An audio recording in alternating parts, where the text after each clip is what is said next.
anuan deh. Nikah nanya royong. Bunna pemantangan takate nurung kemaikin nih. Saudara-saudara sekalian, ternyata ia mengatakan bahwa royong itu sudah mau punah atau punah. Ternyata masih ada tempat di goa yang sangat luar biasa, tepatnya di Boron Rapo itu ada royong, dan royong ini bukan main-main. Iya, untuk selanjutnya karena materi kita malam hari ini membahas tentang royong, saya kembalikan ke FD. Oke, baik, terima kasih. Dan selanjutnya saya akan serahkan kepada Direktur Mitologi Bumi Sulawesi dan akan membuka juga acara pada malam hari ini. Dengan hormat saya persilakan. Salam budaya dan salam sejahtera untuk kita semua. Untuk tema diskografi dan dialog budaya kita pada malam hari ini adalah royong. Royong ini telah kita angkat sebelumnya di video dokumenter yang telah kita buat, kalau tidak salah sekitar 2 tahun yang lalu. Seperti episode yang sebelumnya kita mengangkat tema tentang Islamisasi Goa di abad ke-17, juga itu kita beberapa kali kaitkan tentang eksistensi royong juga pada saat itu. Ternyata royong ini juga masih menyimpan begitu banyak rahasia. Saya sendiri ketika mendengar royong itu, entah kenapa hati saya bergetar. Itu yang mungkin perlu sebentar kita tahu kenapa bisa royong itu menggetarkan hati.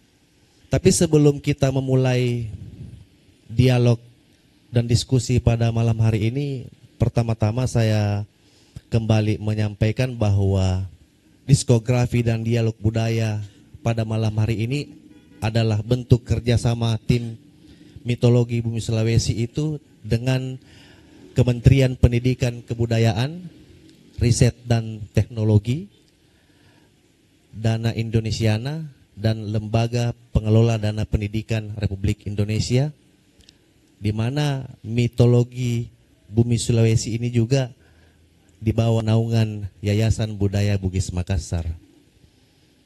Baik, saya persilahkan dan serahkan mic ini ke moderator. Terima kasih. Assalamualaikum warahmatullahi wabarakatuh. Terima kasih atas kesempatannya. Bismillahirrahmanirrahim. Assalamualaikum warahmatullahi wabarakatuh. Jadi Bapak Ibu sekalian, di depan kita sudah hadir para narasumber. Yang pertama Bapak Dr. Sumalin Rengko HRSS MHum. Beliau adalah akademisi sastra daerah Fakultas Ilmu Budaya Universitas Hasanuddin. Yang kedua, Ibu Eka Yuniarsi SS. Beliau adalah salah satu penggiat bahasa daerah Makassar. Yang ketiga, Bapak Kaharudin Demuji. Beliau adalah salah satu dewan atau perwakilan dari Dewan Kesenian Kabupaten Goa. Kami persilahkan kepada narasumber pertama, Bapak Dr. Sumalin Rengko HRSS MHum, untuk memaparkan materinya pada perspektif religiusitas tentang royong. Kepadanya kami persilahkan dengan hormat. Assalamualaikum warahmatullahi wabarakatuh. Oke, tentunya saya sangat berterima kasih dan hormat terima kasih kepada Mitologi Bumi Sulawesi. Luar biasa kegiatan, tepuk tangan dulu untuk mengawali. Jadi masyarakat Makassar itu banyak sekali sastranya. Itu royong hanya salah satu genre sastra Makassar.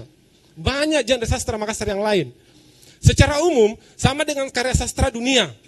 Ada prosanya, ada puisinya, dan ada dramanya.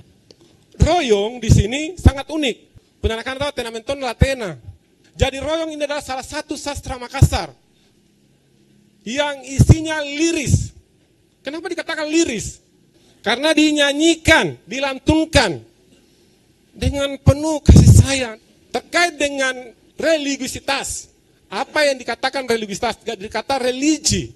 tentang hal-hal yang baik, hal-hal yang santun, hal-hal yang menghormati, hal-hal yang dekat dengan humanis, hal-hal yang terkait dengan sifat pacenya nih karena religiositas. Jadi yang banyak hal-hal yang di sini yang terkait religiositasnya, untuk mencapai tingkat ma'rifatullah tentunya harus dulu hakikat. Ada syariat. Apa hakikatnya itu? Tahu dulu royong, yang mana royong anak-anak ini. Jangan sampai ketika dibacakan royong dia tidak mengerti juga nganga-nganga. Bagaimana bisa dapat ma'rifatullahnya royong kalau tidak ditahu hakikatnya? Nah, inilah yang jadi permasalahan dulu. Jangan sampai kita mencapai titik religiositas sementara hal dasar kita lupa. Karena di royong ini sebenarnya sangat kuat puisinya. Saya bincang-bincang tadi sama Kakak Eka. Menurut hasil penelitiannya bahwa teks royong itu pada dasarnya ada 2 karya sastra besar di situ. Nia kelong-kelona, nia kodon caritana, nia parumamana. Jadi royong itu nyanyian pengantar tidur pada umumnya ya, pada secara umum kita maknanya, yang memiliki teks puisi. Puisi apa? Tentunya puisi usia, puisi Mangkasar. Jadi royong ini adalah salah satu memang sastra, bisa dikatakan sastra agung masyarakat Makassar. Sastra yang isinya sangat mulia, betul, religiositas. Tapi yang jadi pertanyaan, apakah seluruh masyarakat, seluruh manusia, seluruh orang Makassar, atau bahkan seluruh masyarakat Sulawesi Selatan mengerti tidak tentang royong itu? Saya meneliti royong tahun 2000. Saya mencari paroyong selama setengah tahun. Dari awal saya dapat paroyong, tapi yang mau menjelaskan itu tidak ada. 3 paroyong saya dapatkan karena tetangga dan ada hubungan keluarga, itu tidak mau menyerahkan. Alasannya tidak mau menjelaskan ataupun meroyongkan itu karena yang pertama hubungan kekeluargaan saya hanya pertalian pernikahan, jadi bukan darah langsung. Dan royong hanya bisa diwariskan kepada yang ada hubungan darah. Yang kedua, paroyong yang saya temukan itu dia akan sakit jika royongnya bukan pada tempatnya dan dia akan meninggal dalam usia muda. Jadi di saat saya meneliti itu saya mengklasifikasi. Jadi royong terbagi 2, prosa dan puisi. Royong yang berupa puisi liris itu adalah rata-rata royong pengantar tidur atau pallo serang. Sementara royong yang berbentuk prosa itu ada Turinaung, Pak Japadaeng, Kuru-Kuru Jangang dengan Cuy. Nah ini semua ada beberapa paroyong itu tidak mau. Alasannya itu mereka pakai paroyong itu pakai saat akan turun sawah dan saat panen. Tapi kalau royong jenis yang lain itu termasuk royong Pallo Serang, dia dengan senang hati melantunkan. Caranya royong itu tidak kayak ibu-ibu di situ. Dia mulutnya itu tidak kelihatan, jadi dia tertutup baru kalau ibu itu kan semua 3 jelas setiap kata yang dilantunkan. Kalau ini tidak. Dia tidak jelas. Jadi antara suku kata pertama dengan suku kata kedua itu sangat jauh. Sangat jauh. Dia diantarai oleh nada vokal. Jadi vokalnya yang panjang. Makanya kalau kita tidak dengar dengan seksama, kita tidak akan mendapatkan kata-kata dalam royong tersebut. Jadi itu makanya dia tidak bisa menyerahkan karena ada cara mendapatkannya juga itu bukan melalui kata per kata, tetapi langsung dia latihan belajar, dia hanya mendengar, jadi hanya mengandalkan audio apa yang diucapkan, makanya tidak terlalu jelas kata-katanya. Jadi kata mana itu, misalnya kata mana itu saya menunggu dari suku kata ma ke na, itu saya menunggu sekitar hampir 5 menit baru selesai. Jadi ada agak panjang di situ. Jadi itu makanya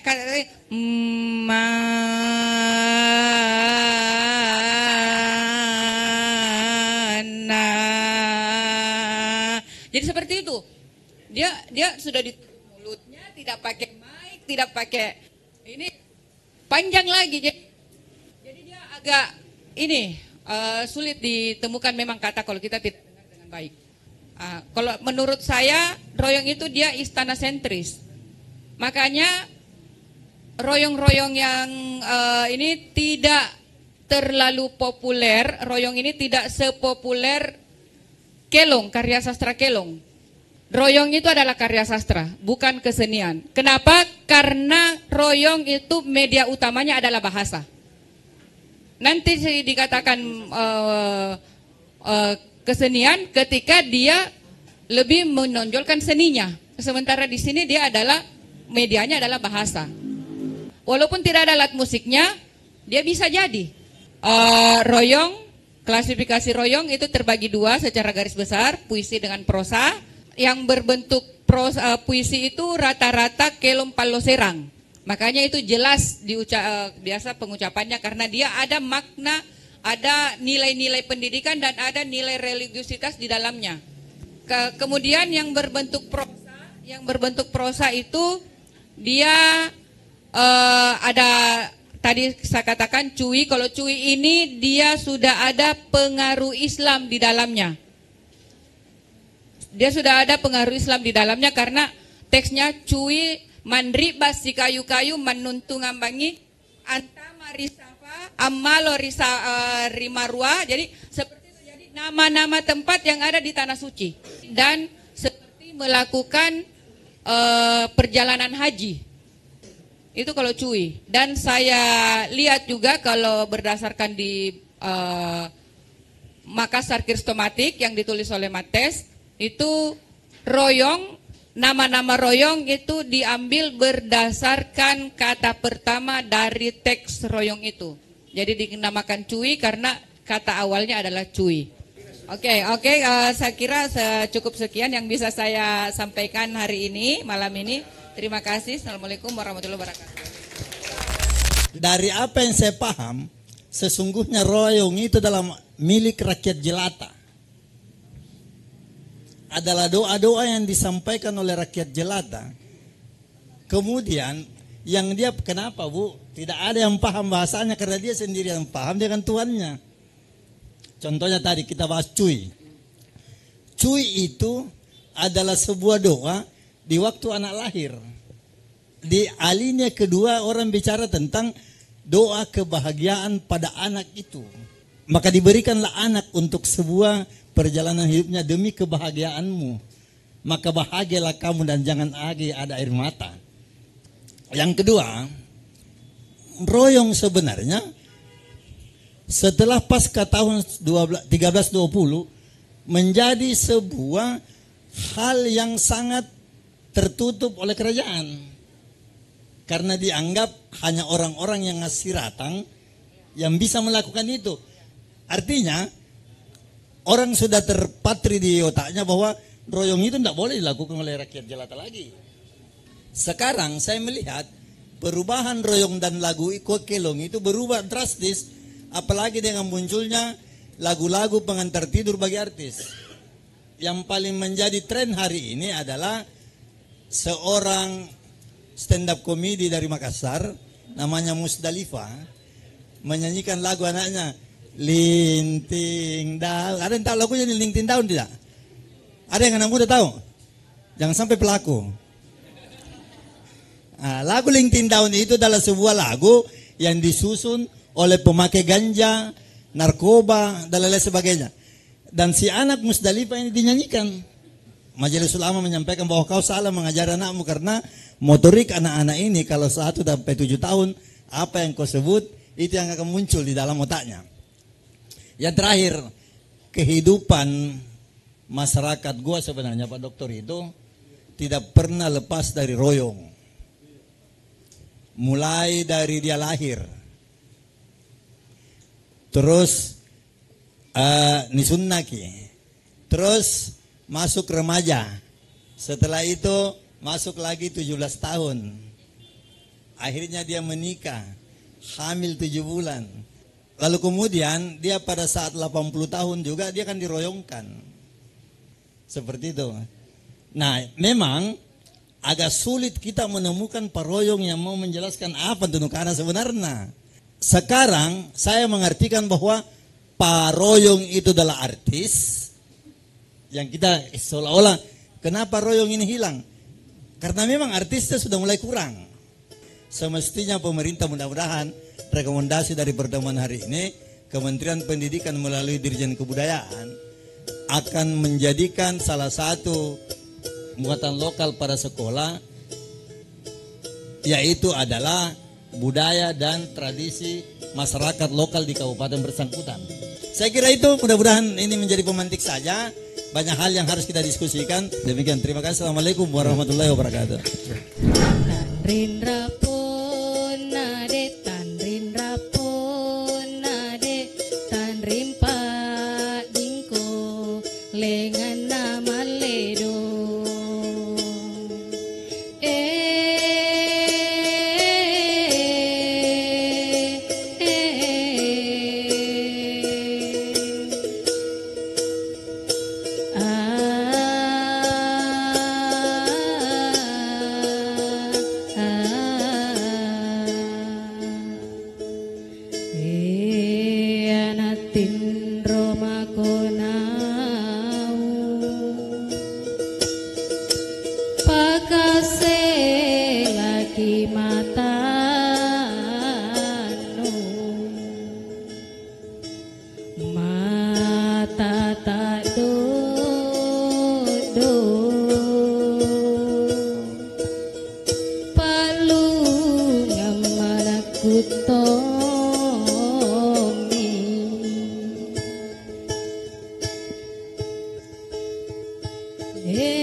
Riolonjo punna tabajib-bajib kasiaka anjo boyku sarok napakelongan royong sanra pangi pak baleh baji ki pak kasiaka punna lek bakini pak royongan maknana doa-doa pak kurus sumanga. Jadi mana tena ni sarki pak bale gasin jaki. Lanri nyaman nan joni kasih ni kana ya royong.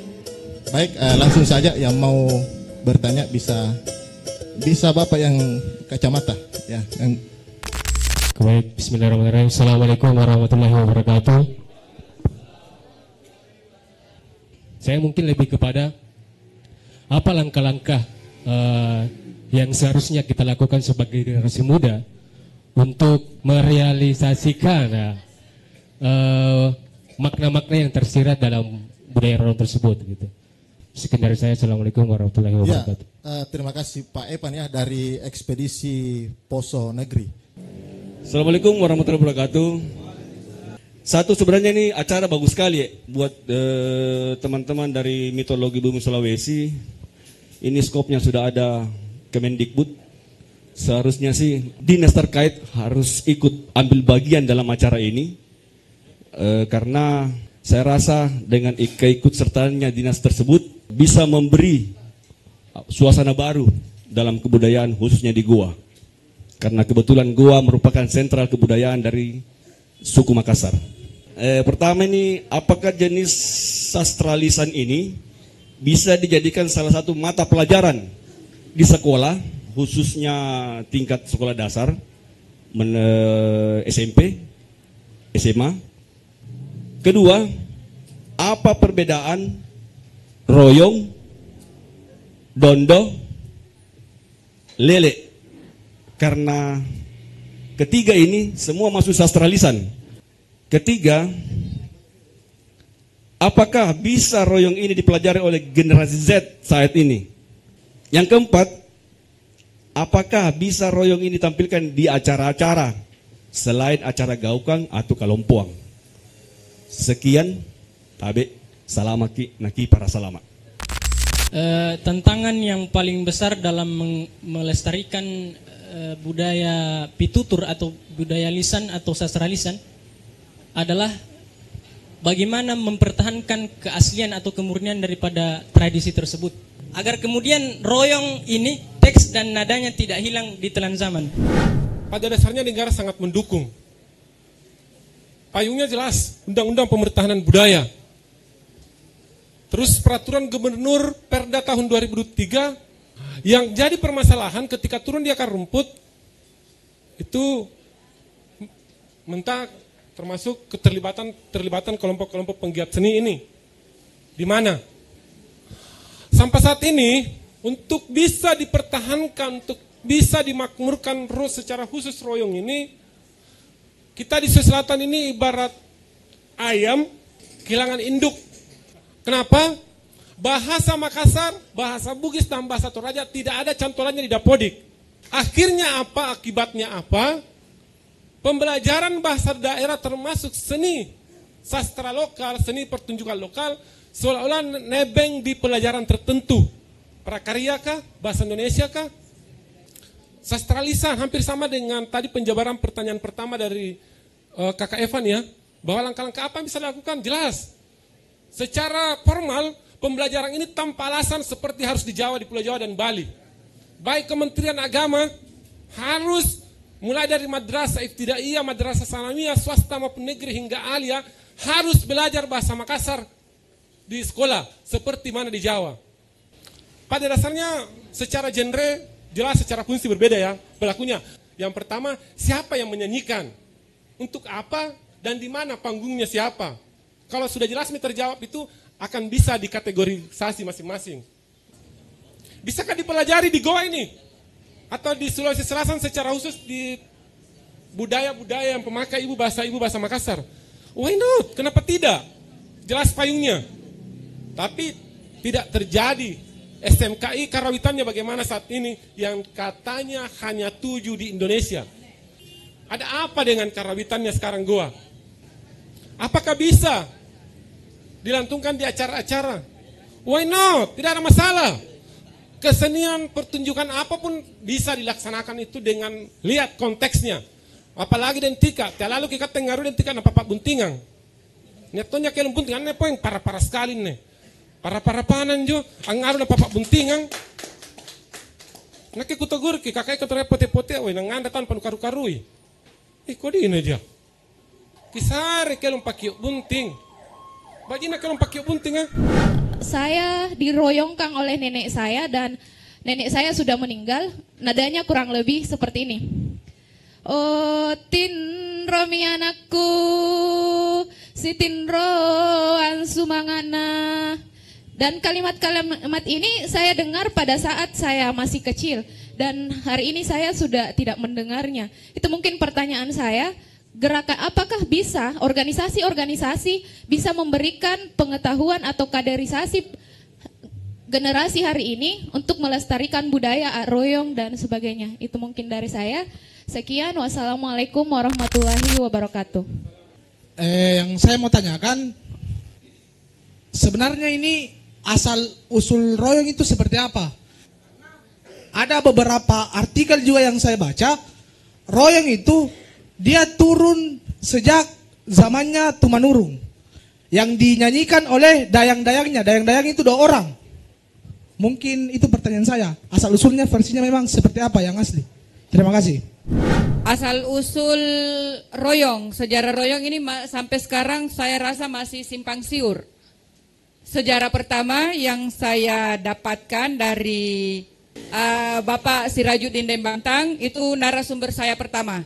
Itu juga mengatakan tidak jelas, karena ada yang mengatakan, tapi semuanya lahir dari istana. Mengatakan semuanya lahir dari istana, dan semuanya itu adalah putri raja yang lagi sakit, diobati. Pada musim kerajaan tidak boleh dipertunjukkan ini, karena ini ritual sakral. Ritual sakral bagi kerajaan, menurut kerajaan. Tapi menurut suku Bajo, itu adalah royong bagi masyarakat pinggiran di luar istana. Ya toh menjona pakai berdoa naik di musim di mana dia masih menganut animisme dan dinamisme. Jadi kalau saya jujur Pak, tidak setuju kayak itu kalau di royong dijadikan pertunjukan. Sama dengan sholat 5 waktu dijadikan pertunjukan. Tapi bukan berarti royong tidak bisa dipertunjukkan. Sepanjang kita maknai bahwa royong yang saya mau pertunjukkan adalah seni. Yang paling terakhir bahwa sekali lagi saya akan berharap bahwa untuk royong ini memang kita harus mengkaji. Saya sarankan MBS bikin seminar untuk menyamakan persepsi. Semua itu sama sebenarnya, cuma yang beda adalah bahasanya. Semua larinya ke doa. Saya kira demikian. Terima kasih Muji, luar biasa jawaban dari beliau.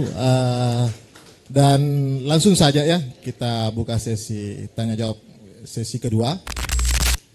Saya tertarik tadi dengan penutup dari sambutan Dimuji, bahwa beliau berharap semoga royong ini bisa dimasukkan dalam undang-undang kebudayaan. Sekiranya dapat dilakukan, mungkin teman-teman di sini yang hadir semua ingin mengetahui langkah-langkah seperti apa yang bisa dilakukan untuk supaya royong ini bisa masuk dalam undang-undang kebudayaan. Bagaimana aspek religiusitas royong tersebut dan apakah royong tersebut masuk dalam unsur mistik atau tidak? Yang saya tanyakan, adakah referensi yang memasukkan budaya atau embambo itu atau allo serang anak lolo itu masuk royong? Adakah referensinya? Karena baru malam ini saya mengetahui bahwa itu masuk royong. Selama ini yang saya tahu royong itu adalah seperti yang tadi diperagakan oleh Kakanda Ibu Eka, itu yang lama penyebutannya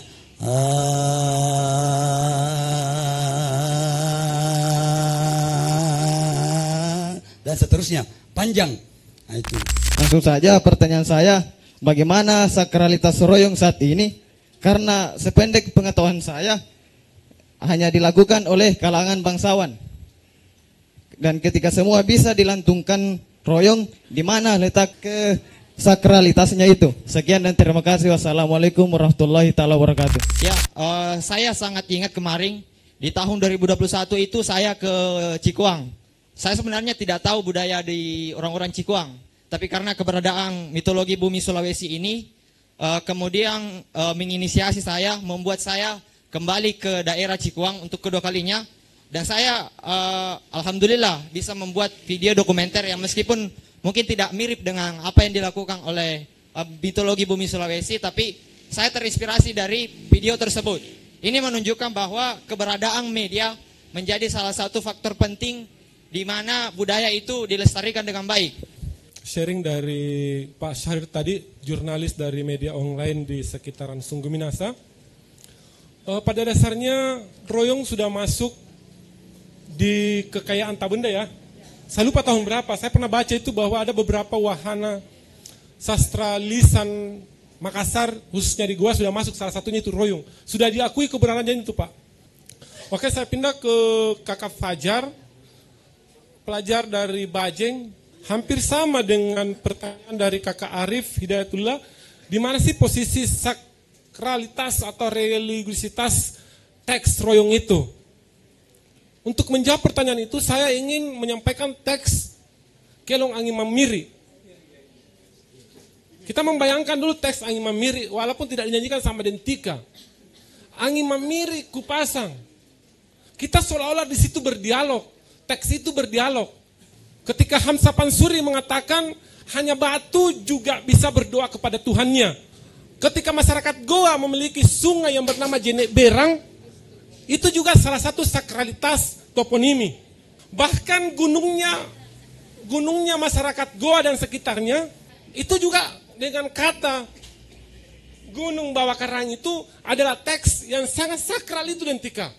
Saya bertanya kepada teman-teman atau kakak-kakak, bapak-bapak semua, apakah anak bayi yang diroyongkan itu berdialog dengan paroyong? Secara realitas dunia tidak berdialog, secara nyata ya, tetapi secara teks itu kuat dugaan ada hubungan dialogis teks itu. Itulah letak kesakralannya itu.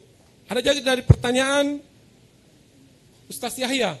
Iya, royong memang bermacam-macam ya. Mungkin saja royong di Paropo berbeda dengan royong apa yang di masyarakat Banten dengan Jeneponto. Saya kira kembali lagi ke masyarakat pendukungnya itu. Karena teks itu banyak hal pengaruhnya. Bisa saja teks itu dipengaruhi alam. Teks itu juga dipengaruhi dengan kondisi sosial budaya. Jadi tidak orang yang dekat dengan Sombo Aupu mungkin saja berbeda ketika naik di Bontonompo royongnya. Orang di Bontonompo berbeda ketika di Butaturatea. Orang di Butaturatea mungkin berbeda karena kondisi alam di Selayar, batik-batiknya atau royongnya di Selayar bagaimana versinya.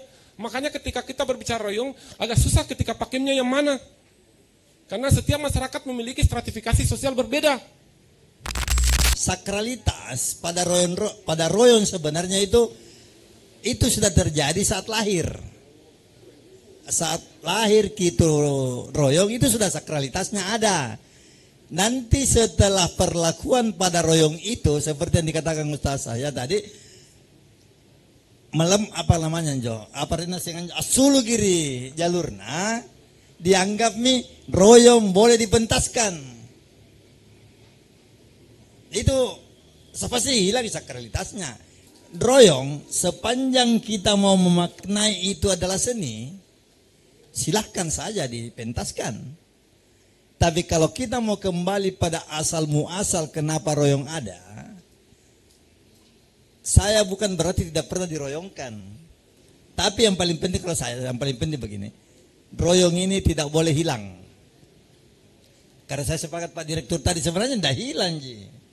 Cuma memang Dentika susah tongi karena memang dari awal kerajaan mengatakan bahwa iya Ji tahu Siratang aku ini Pak royongan. Kan sekarang ini orang Siratang adalah tahu porea. Pore dalam artian jadi niat jabatanna. Mana yang muji ya? Ni pengaruhan Ji. Akke mina karang. Padahal muji tak karang. Yang terakhir, akke buntin ng pengaruh. Jadi nak kau karena biasa bunda kau buntin ng pengaruh, tapi ang ngarus sebenarnya. Saya kira demikian. Terima kasih. Assalamualaikum warahmatullahi wabarakatuh. Terima kasih deh Muji. Saya sebenarnya sangat mengharapkan banyak pada dialog malam hari ini. Apa sebenarnya yang paling penting dan esensial soal royong itu sendiri?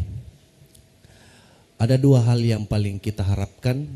Yang pertama, bagaimana royong ini tetap berlangsung sampai kapanpun itu. Dan alhamdulillah dari semua pemaparan baik para narasumber yang terhormat, para audiens yang telah memberikan penjelasan pernyataan dan pertanyaannya, saya rasa kelangsungan royong ini akan terus bertahan.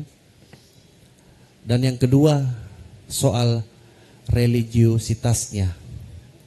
Saya kutip kembali bahasa Pak Dr. Sumarlin bahwa di balik royong ini adalah ma'rifatullah.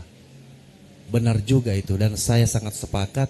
Yang kembali lagi mengutip naskah royong terakhir dari Cuy la ilau manribas si kayu-kayu mene si tuntun-tuntungan ripas simbanginna Makkah riyallana Arafah haji baitullah ya.